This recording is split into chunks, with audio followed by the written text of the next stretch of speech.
IB దాకా ఈరోజు మన పిల్లల ప్రయాణం. ఎప్పుడు జరగని విధంగా బడులు తెరిచేసరికే పిల్లలకు విద్యా కానుక, బడులలో పిల్లలకు గోరుముద్ద,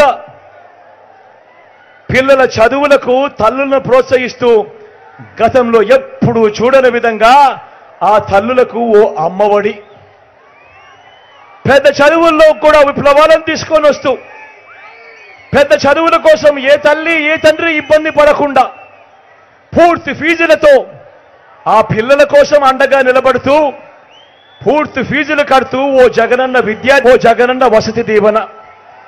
ఈరోజు రాష్ట్రంలో ఇంజనీరింగ్ స్టూడెంట్లు కానీ డాక్టర్లు కానీ డిగ్రీలు చదువుతా ఉన్న వాళ్ళు కానీ ఈరోజు రాష్ట్రంలో ఏకంగా 93% మంది ఈరోజు జగనన్న విద్యా దీవెన జగనన్న వసతి దీవెన అందుకుంటా ఉన్నారు అనంటే తేడా గమనించమని కోరుతా ఉన్నా. మొట్టమొదటిసారిగా పెద్ద చదువుల కరికులం మారింది. కరికులం మొట్టమొదటిసారిగా జాబ్ ఓరియంటెడ్గా మారింది. మ్యాండేటరీ ఇంటర్న్షిప్ ఈరోజు కరికులంలో భాగమైంది.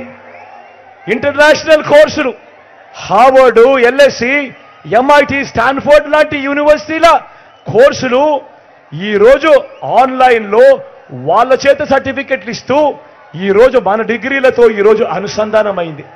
నేను ఇవాళ మిమ్మల్ని అందరినీ అడుగుతా ఉన్నా, ఈ విద్యా రంగంలో తీసుకొచ్చిన ఈ విప్లవాలు, ఈ 59 నెలల కాలంలో మీ బిడ్డ తీసుకొచ్చిన ఈ విప్లవాలు గతంలో ఎప్పుడైనా జరిగాయా అని అడుగుతా ఉన్నాడు మీ బిడ్డ.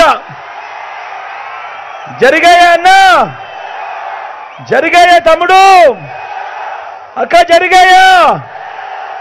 చెల్లెమ్మ జరిగాయా? జరిగాయా ఎప్పుడన్నా? పెద్దమ్మ ఎప్పుడన్నా జరిగాయా?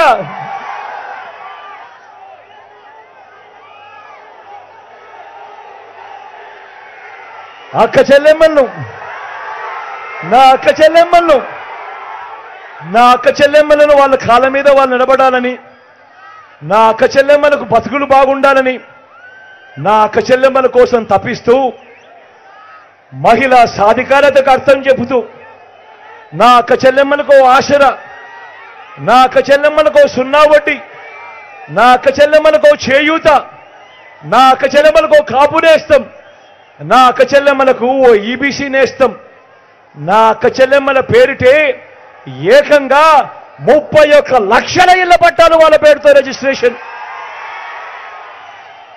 ఇదే రాజంపేట టౌన్లోనే ఏకంగా 4,000 ఇళ్ల స్థలాలు ఇవాళ నా అక్క చెల్లెమ్మల పేరిటే రిజిస్ట్రేషన్. అందులో కడతా ఉన్న ఏకంగా ఇల్లు రాష్ట్ర వ్యాప్తంగా 22 లక్షల ఇళ్ల నిర్మాణం ఈరోజు జరుగుతూ ఉంది.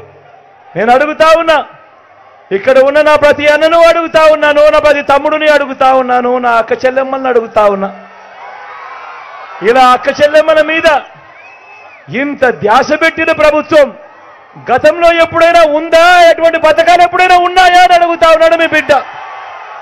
అన్న ఉన్నాయా? తమ్ముడు ఉన్నాయా? అక్క ఉన్నాయా? చెల్లెమ్మ ఉన్నాయా? గతంలో ఎప్పుడైనా ఉన్నాయా?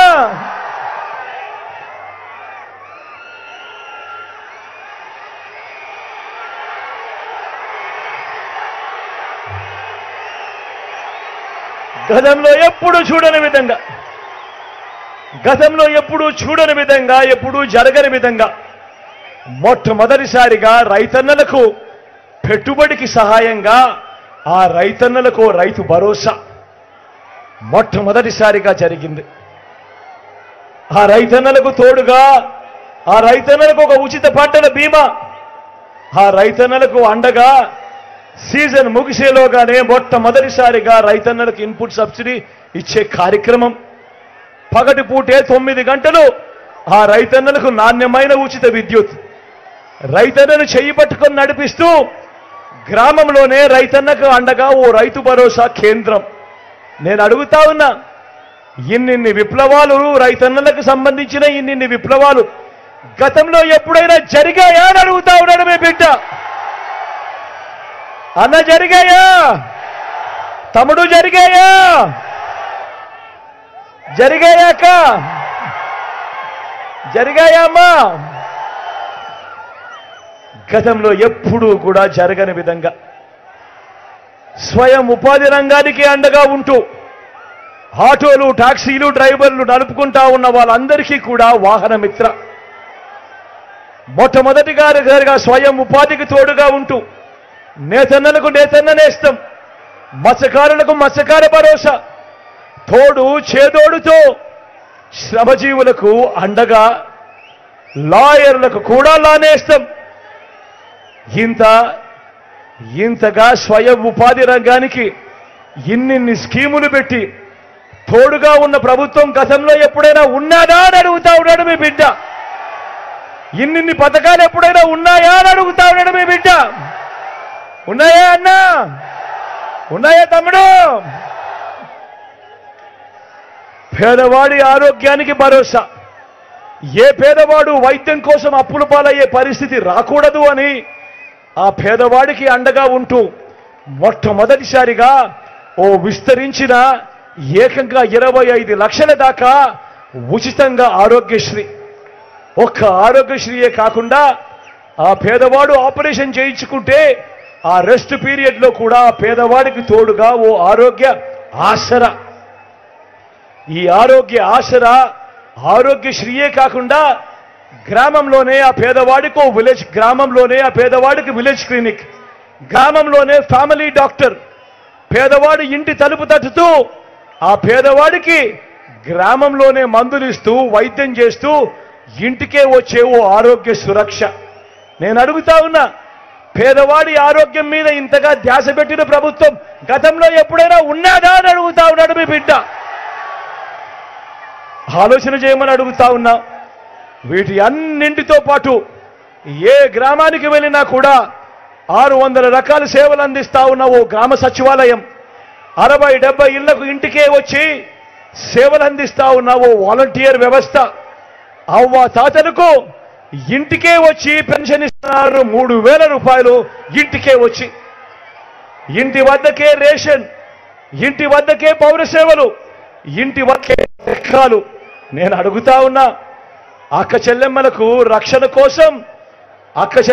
రక్షణ కోసం గ్రామంలోనే మొట్టమొదటిసారిగా ఓ మహిళా పోలీస్, అక్క చెల్లెమ్మలకు తోడుగా అండగా వాళ్ళ ఫోన్లోనే ఓ దిశ యాప్. నేను అడుగుతా ఉన్నా, ఇటువంటి విప్లవాలు, ఇటువంటి మార్పులు, ఇటువంటి పాలన గతంలో ఎప్పుడైనా ఉన్నదా అని అడుగుతా ఉన్నాడు మీ బిడ్డ. మొట్టమొదటిసారిగా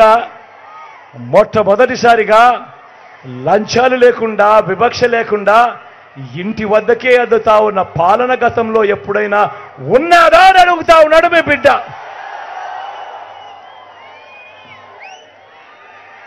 మరో వంక చంద్రబాబు నాయుడుని చూడండి. 14 ఏళ్ళ ముఖ్యమంత్రి అంటాడు, 3 సార్లు సీఎం అంటాడు. మరి నేను అడుగుతా ఉన్నా, మీ బిడ్డ ఇప్పుడు గడగడా ఇన్నిన్ని కార్యక్రమాలు చెప్పాడు, ఇన్నిన్ని పథకాలు చెప్పాడు. మీ బిడ్డ పేరు చెబితే ఇన్నిన్ని గుర్తుకొస్తాయి నా అక్క చెల్లెమ్మలకు, నా అన్నదమ్ములకు, నా రైతన్నలకు, నా అవ్వాతాతలకు. మరి నేను అడుగుతా ఉన్నా, 14 ఏళ్ళ ముఖ్యమంత్రి అంటాడు, 3 సార్లు సీఎం అంటాడు. మరి ఈ పెద్ద మనిషి చంద్రబాబు నాయుడు పేరు చెబితే ఏ పేదకైనా కూడా గుర్తుకొచ్చే ఒక్కటంటే ఒక్క మంచైనా ఉందా అని అడుగుతా ఉన్నాడు మీ బిడ్డ. 2 చేతులు పైకెత్తాలి.